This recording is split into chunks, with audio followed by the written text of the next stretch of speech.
Director Elvis. Ghana. Where this boat? Director Elvis. Papa. Senior wadi up to for more a real brimo upon them so eberment baby in your GA. Senior baby is near a far mamrin and semi cosway and cassia film.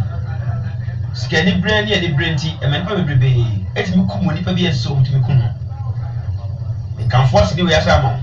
So I will cost our money and start teaching him a massive film or one so it was a muno to mechanical pibineto. About one no busia. Now I inch that. Diane. Prophet Elisha Kokubuati, and I said Reverend Kokubuati. He was a Kerman Escafo Mountain. We see a common point.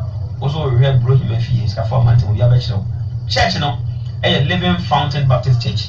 A Ghana Baptist Convention, Krabata Bakwa, a was a Kerman point. Bra, the Radian Munyambe, Cassie was shalom, peace, bye bye. Yeah, wonderful, young Punchao, say what is the name? I shall see a catch though. A football any insurance and one woman. We don't never be a ecoso and a bushia.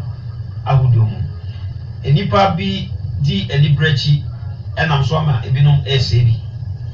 Now, a yadia is Niqua, or fancy.